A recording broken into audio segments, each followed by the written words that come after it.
Welcome to Inspire Campfire, a podcast where ordinary people tell their stories of extraordinary adventure. These are campfire stories meant to inspire the rest of us to light the fire within, get outside, follow our dreams, and return to tell our own stories. Ready? Let's strike the match.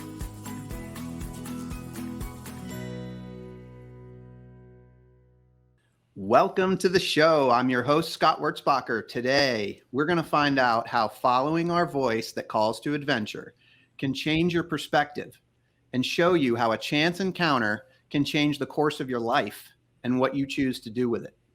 That's exactly what happened to today's guest after 2 adventure trips he took to Africa almost 20 years ago.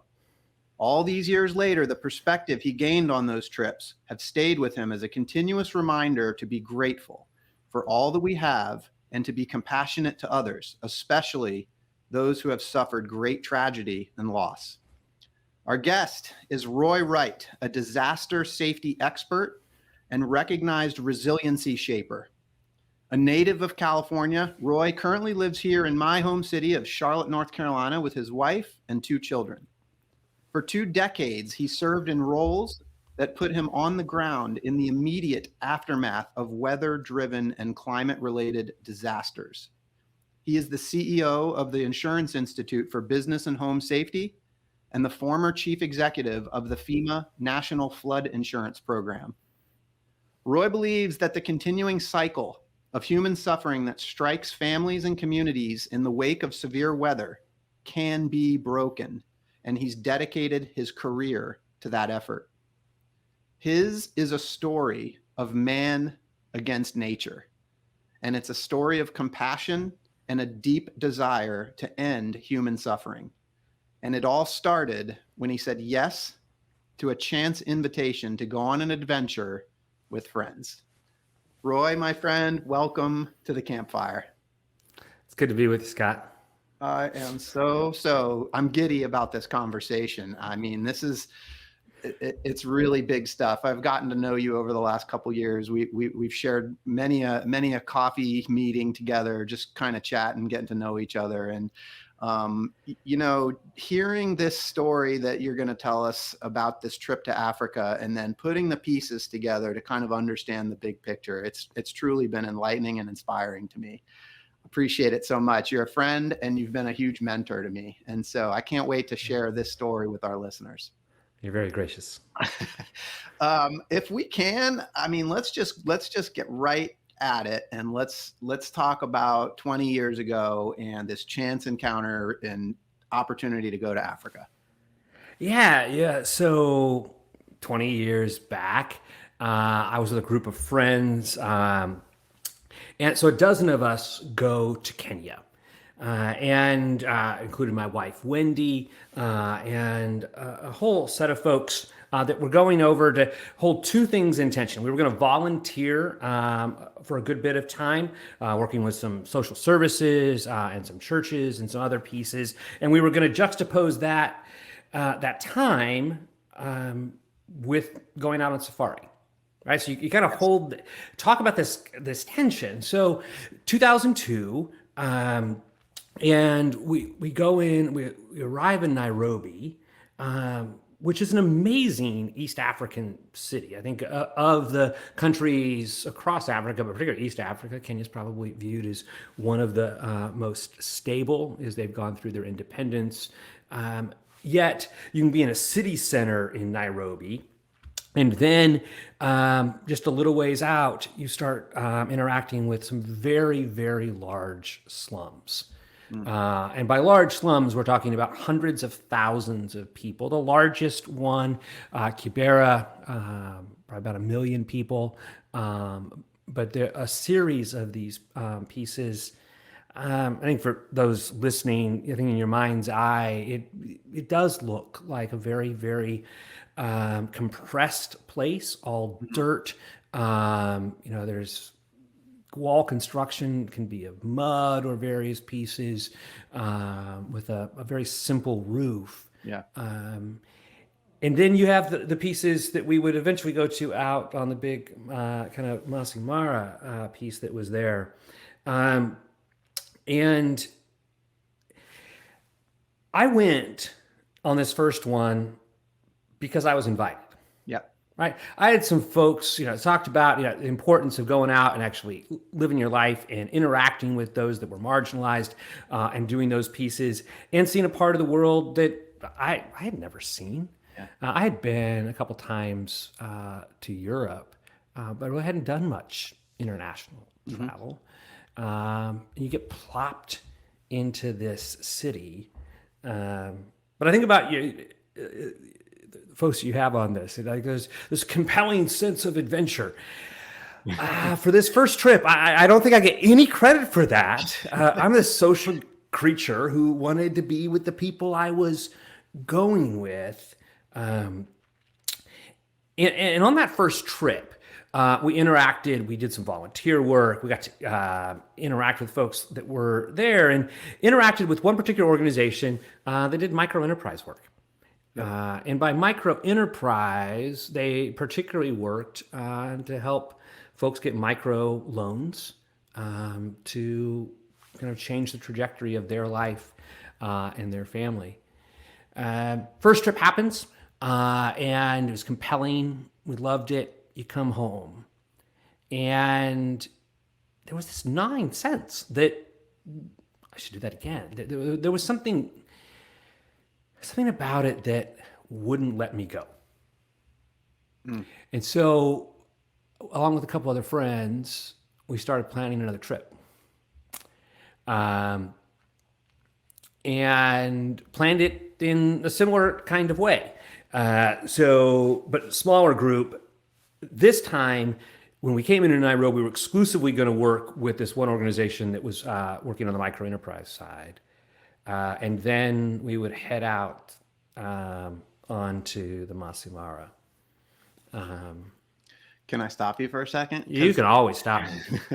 Because I love this. You talked about this gnawing sense. Yeah.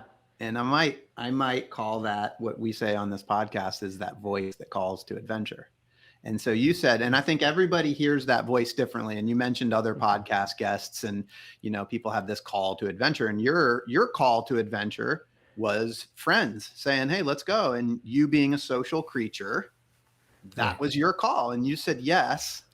And now you've got this, what you called a gnawing sense. And I wonder if you could just elaborate on that gnawing sense. That gnawing sense. There was something in that context that was wholly unlike my upbringing, my rather simple upbringing in a blue-collar family in California. And some of it really directly just from a faith perspective that said, you're supposed to not just talk, you're supposed to do, you're supposed to engage with people at the margins. And I had been around that, but had never really had that deep experience. Mm-hmm. But what compelled me to go back was ironic, maybe not ironically. There was this piece. I was working as a management consultant at the time. Okay. And I realized that I could go on this adventure and I could spend this time in Nairobi and put my vocation to use. And do it in a way that lived in this really poignant tension of really, really deep pain that you would see in these communities, setting against this profound beauty. The Masai Mara, which is the north side of the Serengeti, Serengeti on the Tanzania side of the line, and the Masai Mara, the Great Rift Valley, where you can see the Big Five and you can do these pieces, and you're out in this vast expanse. You see and hear things. But it was that time on that first trip out on the Masai Mara where I'm like, I'm supposed to do something with this. I shouldn't just be cheap talk. I need to go do something with it. To be honest with you, I got on the plane, went home, and I probably packed it away for a while. Sure. And it was months later that this small group of friends of mine, particularly Lauren Ayer and Brad Noyes, I'll give you a picture of us out on this other trip that we had. I said, we should go do this again, and let's go be in this space. Again, this sense of your vocation meets that deep need in the world, that sense that you got something you can give, and it's wholly unlike it. This kind of juxtaposition. So at the time, I'm working as a management consultant. I don't know, charging a couple $100 an hour to give advice to people. Yeah. Hopefully, it was good advice. Yeah. And you then sit in this context where there were people who were looking for a loan that was equal to 2 hours of my billable time. Mm-hmm. And if they could get a loan for $400 or $500, they could fundamentally change the trajectory of their life, their children, their family. Right? They viewed it as generational wealth. Mm-hmm.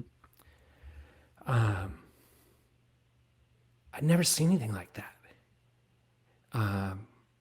It was really, really extraordinary. And so that you think about call, that 9 cents, that call to adventure. First time was probably going along with folks. The second time was, I got to go back. I got something I need to bring. And I thought I had something to learn, and I didn't know what it was. Honestly, there's just 9 cents goes, there's something more to learn. Yeah. I love it. So you go back. I go back. So we go back in 2004. I'm in Kenya over about 3 weeks. That includes my 30th birthday. Okay. Great dinner, literally out in a tent on my 30th birthday out on the Masai Mara. But you go back, and we just sat with folks and helped them write business plans to get micro enterprise loans, right? Day after day. That's all we did, right? And so this is the kind of thing I'm going to, you think about business plans, and you got to have the elements that are there. And probably a couple poignant stories. You want to go with the joyous one or the hard one first? Let's go tough, and then we'll bring it around to some joy. Okay. So we were interacting with one of the mid-size organizations, north side of Nairobi. And it was a socially driven organization. They were an AIDS clinic and provided a whole lot of social services and ran a series of businesses. And one of those businesses made rugs that were sold there in Kenya, but were exported outside outside of the country as well. Mm-hmm. And they had an affirmative action policy. You could only be employed there if you or an immediate member of your family was HIV positive. Mm. And they said, hey, a lot of people need jobs. We're going to make sure that this particular group had jobs. And you look at how beautifully the place is set up and the elements that are there and how they integrate the whole family. And they came from this one particular slum where most of the ladies who worked there, but they had an integrated social services piece. And so we were taken on a walking tour with one of the social workers throughout the community. And it's my second time back. I've been through some slums. This particular one was built on a rock quarry. Okay. And so it was different than what I had seen in Kibera, where it was all mud walls. It was all granite. They were stone kind of walls, still the simple metal roof. And kids running around, and we were interacting with people who worked there. Mm-hmm. We arrived at one home, and I don't speak Swahili or the other local languages, and so you're working through, and we got to a place, and it was different. There was a lot of people coming in and out. And so the social worker walks in. And just inside the door lies the body of a 10-year-old boy who had died overnight of AIDS. Oh my gosh.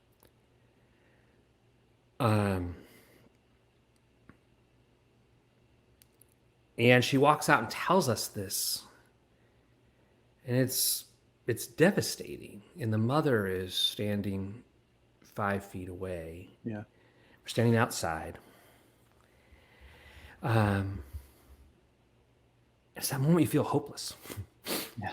And helpless, right? Like, what am I supposed to do? And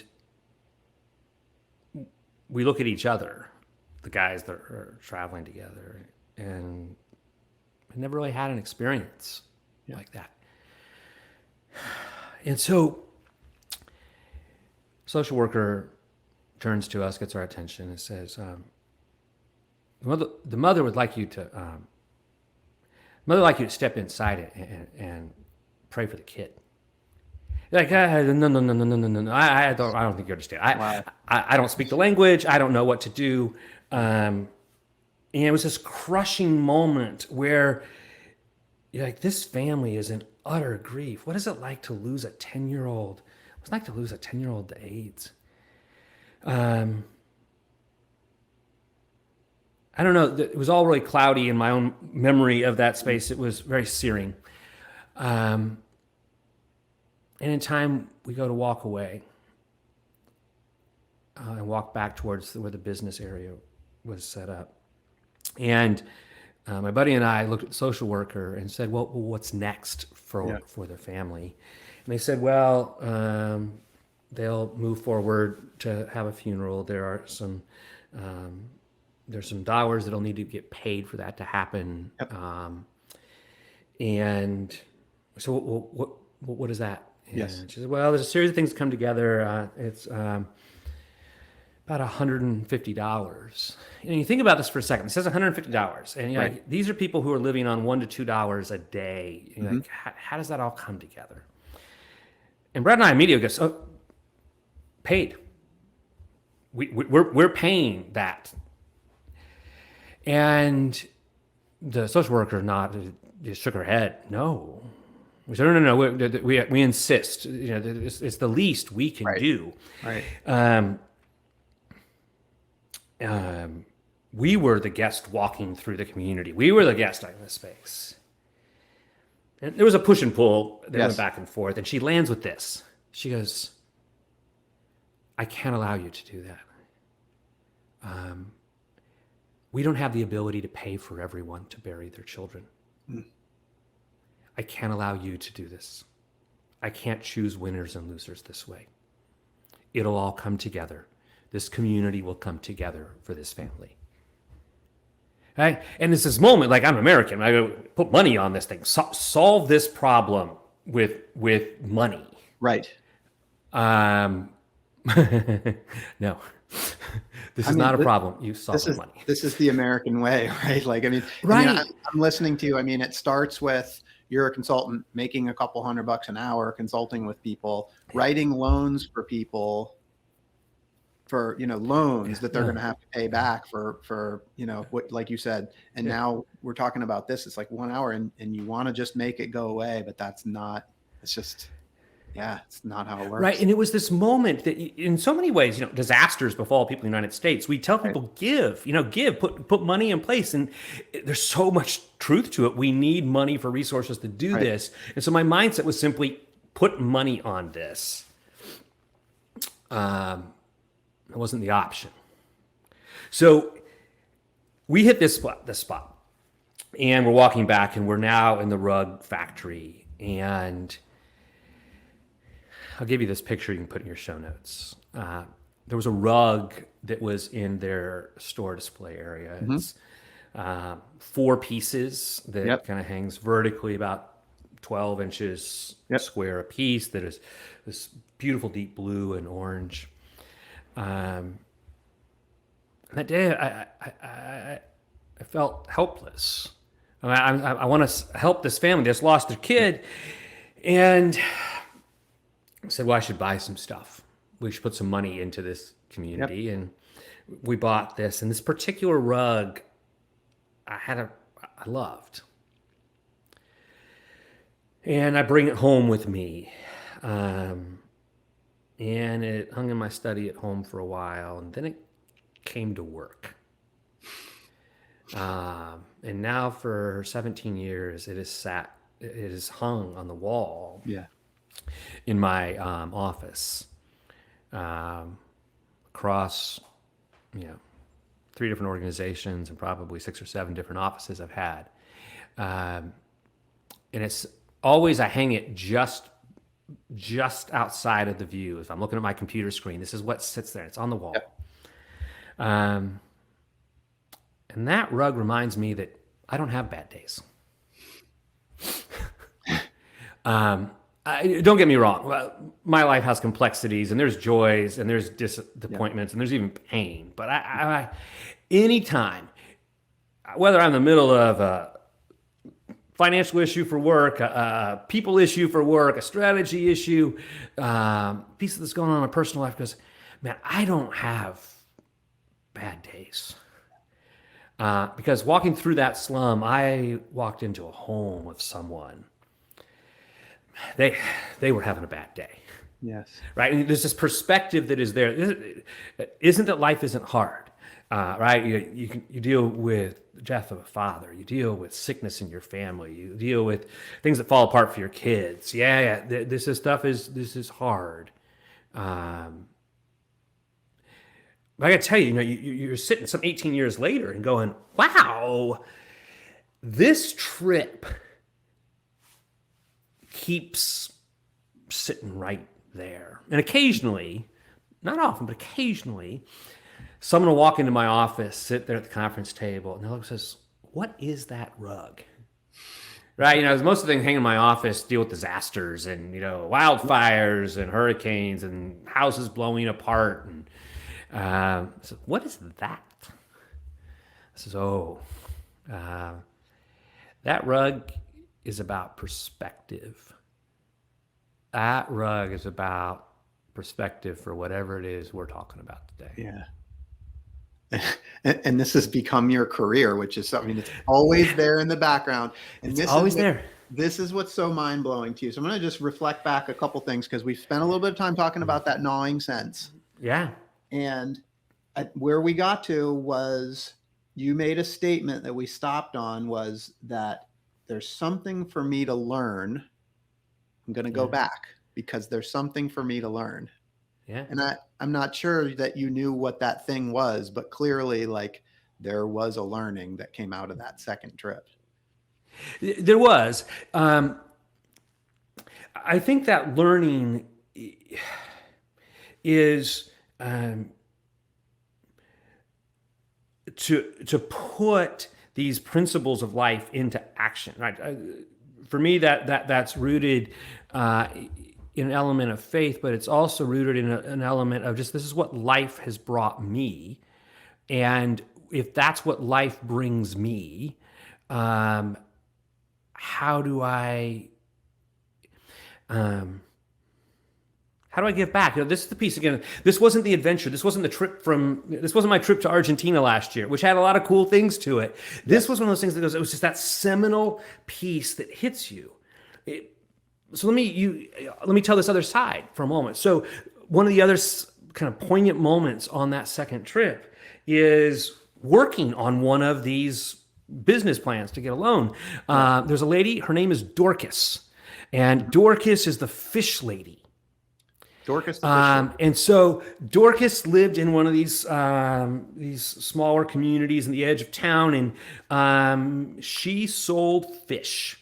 She would get in one of these matatus, these little small vans. They would pack 20 people into them. She'd go to the center of town, to the market. She would buy fish in a plastic bag, and she would come back. It was an hour and 20 minutes each way. You did not want to be the person sitting next to her in the hot matatu carrying her bag of fish. She would come back, and as people ended their day, she would sell fish. Mm-hmm. She'd fry them up immediately, and people would take them and take them home. Well, She never knew how many fish to have, and so she would often get 40 to 50 a day. Some days she could sell them all. Some days she would only sell 20 or 22 of them. Well, when you do this, she ended up throwing away or giving away a whole lot of fish. Mm-hmm. She wanted a loan to buy a freezer. Because if she had a freezer, she could take the fish at the end of the day unsold and save them for tomorrow. Yep. Right? She had access to electricity and the like, and this freezer was going to cost about $400. The business plan said by $400 going into this, she was going to change her average net income from $1 a day to $5 a day. At that point, she could pay for her kids to go to school. If her kids went to school and her kids went to college, they wouldn't live in the community she did. Mm-hmm. Her children and grandchildren would have a very different experience. Mm-hmm. You're in this moment and you're like, I've never worked so hard to make sure that the words on the page are compelling for the return on investment, right? Her entire return on investment was going to play back. She was going to have she'll have the loan paid back in 19 months. Yep. Right? These are pretty fast business loans as it plays, right? But you have this moment that goes, man, I had a day job to help people put together business strategy to optimize and be more efficient and get more out of their team and all these kinds of pieces that were there. And it was important work. Some of it was for government agencies or nonprofits, the like. But I found this moment where my deployment of adventure, going out on this trip, man, I found that the things that were my passions in my day job, the thing that got me up working plenty of hours a day, were useful to someone else. Yes. And actually far more flourishing. Both that deep pain of that 10-year-old's loss and Dorcas, who did get her loan, and the business plan behind that happened on the same trip.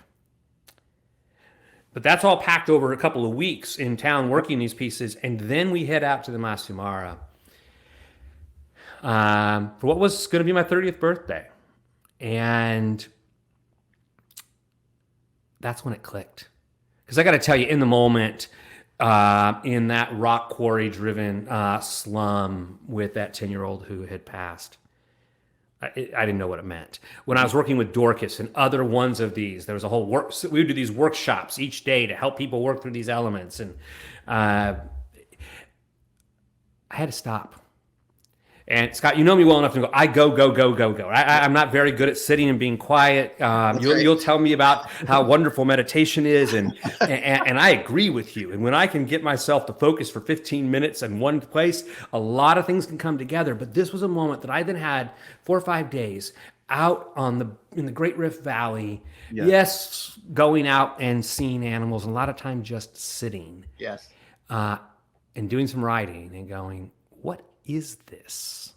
Because if some of this stuff can gel at 30, that can be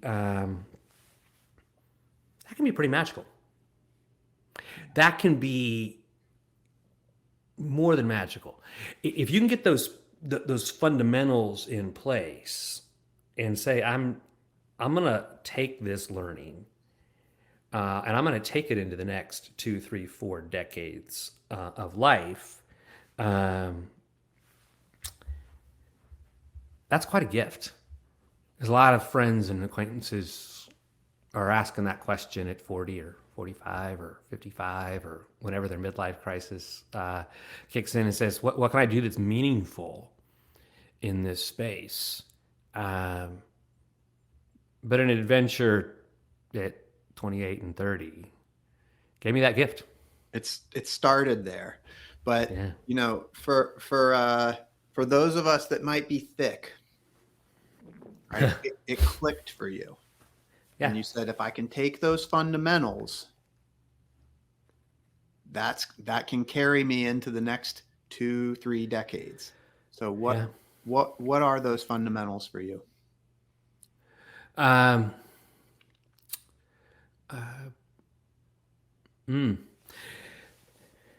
Well,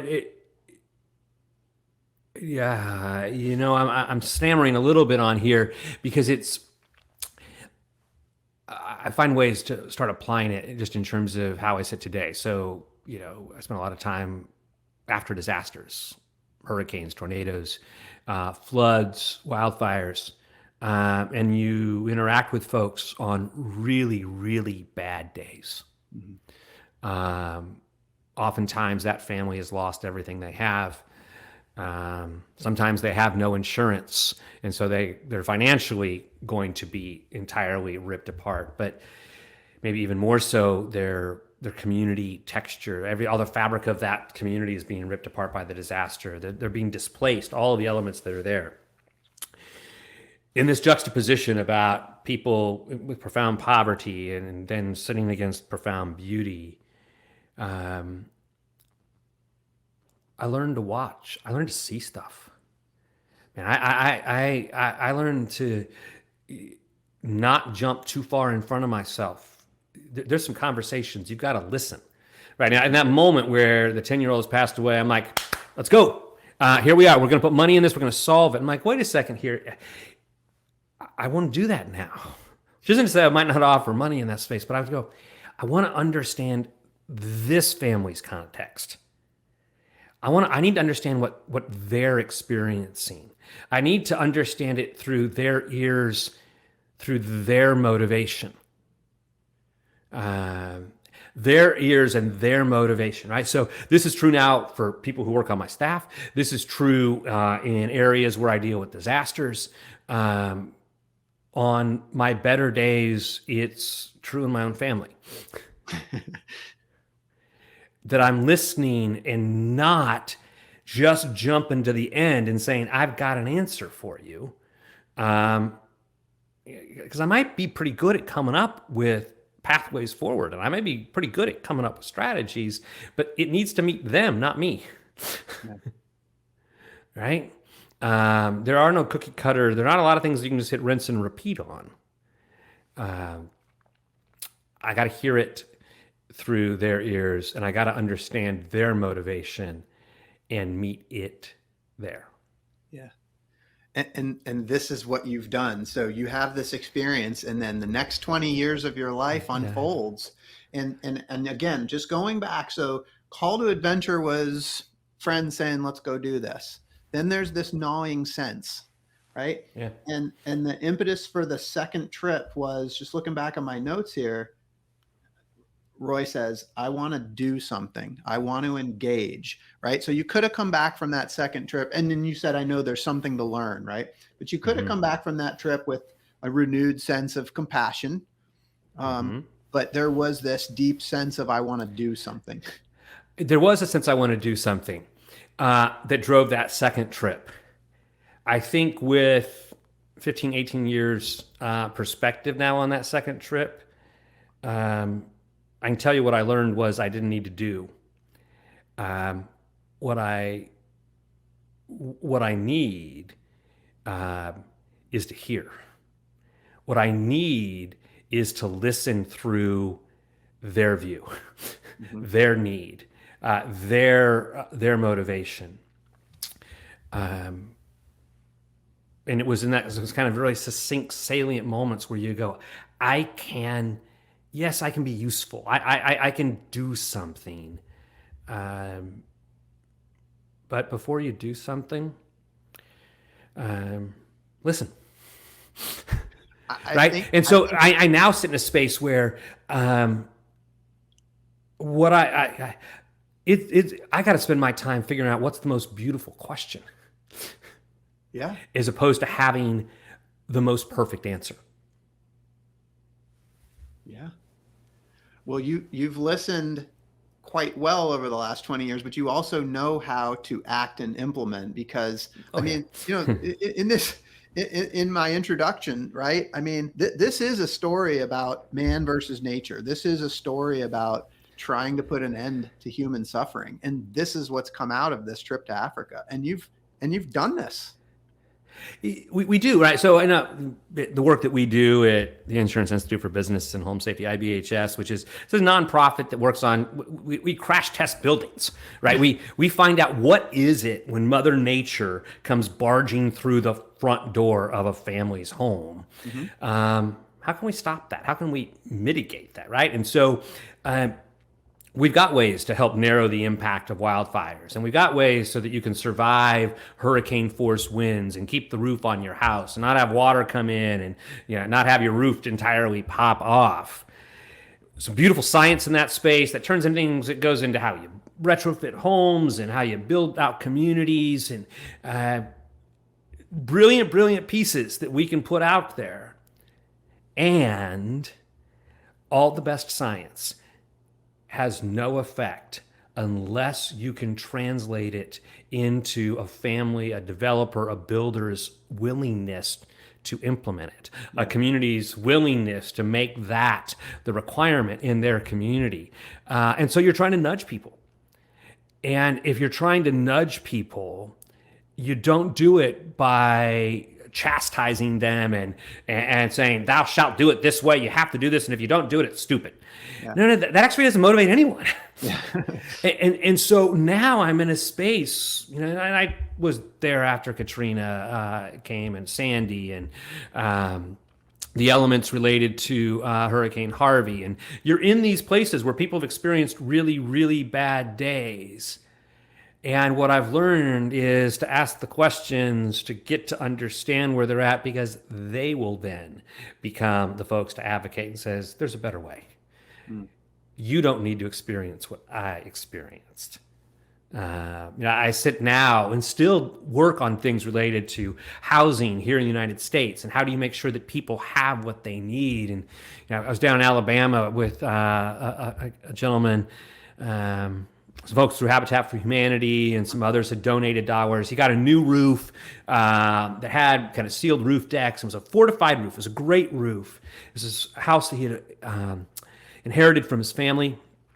And, there's an event, all these things celebrating and talking to Mr. Adams. And I said, so what is it like to have this fortified roof? And he goes, well, I don't quite know all the details, but it used to be that every time it rained, whether during the day or the middle of the night, it was my job to run around the house and put the buckets in all the right places to collect the water that was leaking in.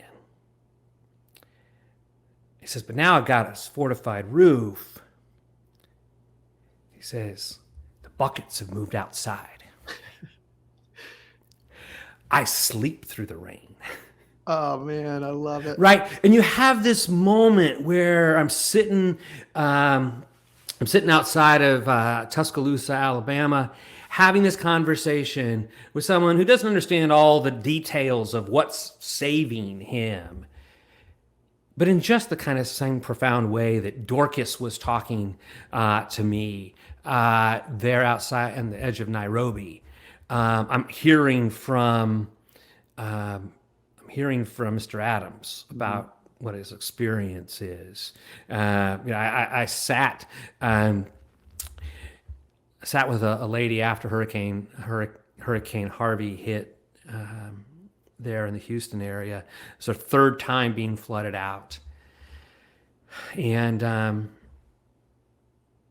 we'll call her Edith. So this, Mr. Wright, I just don't want this to happen again. What can we do? And I'm leading a program at FEMA to look at resilience and how do you help folks in that space. As creative as I can be, and as creative as the teams that I work on can be to come up with solutions to address these really painful, awful days, all of it requires me to be quiet long enough to be able to hear where they're at. Not jump too fast, too quick, don't get in front of it, right? And then use all the best prowess we have, the best insight we have to change their future. But do it with them not to them. I've got so many different things running through my head right now. Like you're kind of blowing my mind here with like just what you've demonstrated to me in the last 30 minutes is what it means to be visionary. And it's so cool because as I said, you and I have gotten to know each other over the last several years. Like I know what you do. I'm so inspired by what you do at the Insurance Institute. But like basically, you guys are building things and then simulating natural disasters to destroy them, right? And the thing is, like, from a passion perspective, that just sounds fun. Like we get to build stuff. Like how cool is that? We get to build stuff and then we get to blow it up or destroy it or whatever. Like that. I mean, just from a fun, like that just sounds fun. That sounds like the little kid in the yard with the Tonka trucks, just building and destroying. Like how cool is that? But you've now given me this totally different perspective because sure, I bet it's still fun, but that's not why you do it. You've got this perspective and it's like this true mission of ending human suffering. And what I see in front of me is somebody that listens to the stories of people and then really lets those stories resonate and sink in and really understand it and then be able to act to do something about it. And that's the real mission. And I see in front of me somebody that leads an organization by sharing those stories with people and helping your whole organization feel, frankly, what you've made me feel in this last 40 minutes. It's pretty awesome. Well, again, I think you're more generous than I might deserve. I'll tell you, just even this conversation, more of those synapses have connected in my own mind, right? Because you've asked the questions to get me to think it through in those connections. One of the things I imagine, I've got an almost 16-year-old and a 13-year-old. My wife, Wendy, and I have been talking about what does it look like to take them to Nairobi and out to the Masai Mara. What would it be like to bring them along the way? It's really hard to recreate directly what your experience was from 20 years ago, and I don't know that the teenage mind quite sees it the same way, but it makes me wonder, what does that look like? And I also hear this kind of piece that goes, am I willing to understand that I can still learn from this adventure 20 years later? Absolutely. Right. That's pretty cool. It's pretty powerful. And it still exists. Like so I'm able to relate to this really well because as you know, back in February, I went to Africa, climbed Kilimanjaro. We did a safari afterwards. And when you do that safari out of Tanzania, you go into the Serengeti and you get to see these Maasai villages. One of the things that we did was a very quick, like hour visit to a Maasai village. And it was one of my favorite parts of the trip. I got to go into the schoolhouse and see the children like in their environment learning. And it was just like one of the most, like I almost just burst out in tears in the schoolhouse, but these kids were so cute. They were so happy. And it was just like, it filled my heart my heart almost exploded in there. It was amazing. Yeah. When I was out there in the Masai Mara, our guide was a gentleman in his 20s who was a native. And again, they dressed in a particular way and their earlobes play in a particular way. And even as we were out there looking at these animals, these vast expanses, it was seeing and hearing it through his eyes. I remember watching him look across and he's like, there's the cheetah. Like, I can't see it. He's like, no, look at it. Their vision was just so different. Their ability to hear things was so different and so beautiful. Yeah, and it is accessible if you can. It's very, very worth it to make the trip. I definitely would take your kids. I think it would be eye-opening, if you get that opportunity to go back.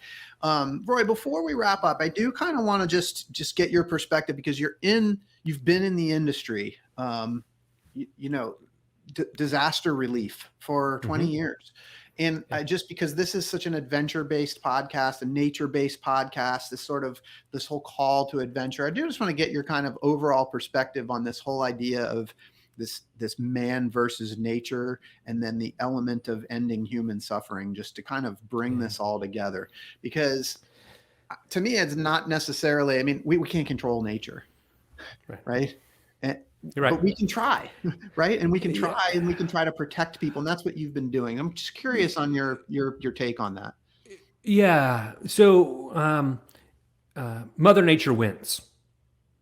Right. So I think we need to stop a mindset that says that we can change that. Mm-hmm. Here's what we can do. We can narrow the path of disaster. We're not going to stop the tornado. We're not going to stop the hurricane. Think about wildfires, and a lot of those are initiated by people, and that we should be doing something about. But a lot of them are just dry lightning strikes that hit this area, and it's in the middle of a drought in these pieces that are there.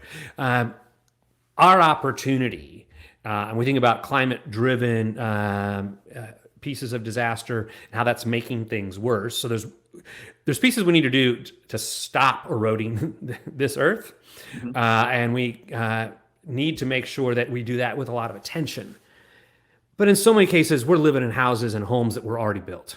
We're in communities that are well established. Can we narrow the path of that disaster? And the answer to that is absolutely yes. If you're at the crosshairs of an EF4 tornado, your house is going to be all the way down to the slab. Yeah. But the outer bands of the EF2, the 1, the 0, they kind of go out. We know how to withstand that, right? And so, which allows those other people to become the center point of life and continuity in the community and recovery in the community. And so, man versus nature, humans, we're making some things worse, and we should do something about that. And we need to lean farther forward in ways that we don't have to experience as much devastation. The floods are going to come. Can we make sure that the homes are out of the way? Yeah, thank you. Thank you for that perspective. It's super helpful. And so I just kind of want to wrap up with a couple of additional questions. The last one, before we jump into the two fun ones, is just your advice for people. Like 20 years ago, you said yes to an adventure and didn't necessarily know why, other than you were just going with friends. And now, I mean, an unbelievable career of helping people and living this life of meaning has been the result. What advice do you have for people, young and old, that have kind of felt that call to adventure and might be experiencing any sort of doubts or fears about, should I do it? Should I not do it? Yeah. Take the nudge that friends give. Okay. Is the first piece of advice. And the second piece of advice is be the nudge for someone else. Nice. Right. There are people who love solitude and people who do adventure in that kind of way. And I appreciate those folks. That ain't me. But I look in this kind of element that goes, grab hold of it. That perspective, particularly when you're able to go to a place by which life doesn't look like your own.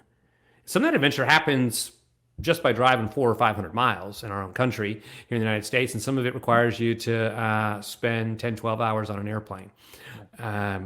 But be receptive to the nudge. And the flip side of that coin is be the nudge. Oh, I love it. Love that. Great advice. So you've had this journey. It started in Africa, and now here we are, like, on this mission to end human suffering. I mean, it's incredible. And Hollywood's going to make a movie about you at some point because the story is so incredible. So Roy, I want to know, when they do, who's going to be the Hollywood actor that's going to play you? So it's a wonderful question. And I told you earlier, I'm supposed to appreciate beautiful questions. And I will admire your question and tell you that movies are movies don't speak to me. Right. And so it's really hard for me to project forward. I'm like, I can't sit still long enough. I don't have an attention span for movies in that kind of way. So it's a tough one for me. Who's going to play me?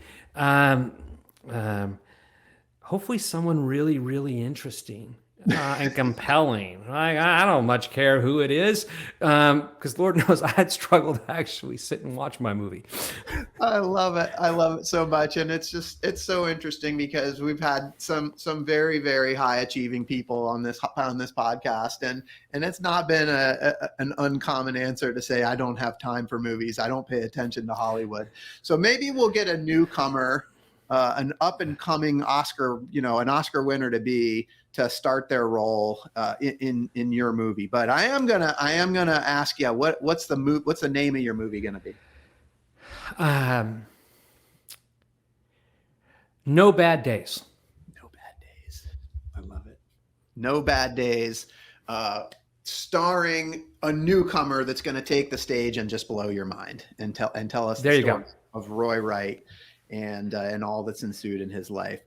I appreciate this conversation so much. It's been so much fun. I want to thank you because you are changing lives. I want to thank you for what you do.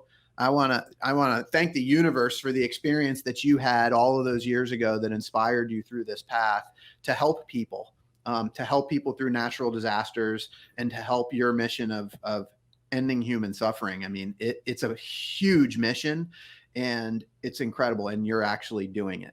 And for those listening, I hope you've been inspired today as much as I have. I hope Roy's story has encouraged you to listen to the voice inside that calls you to adventure, because we want to hear your story next.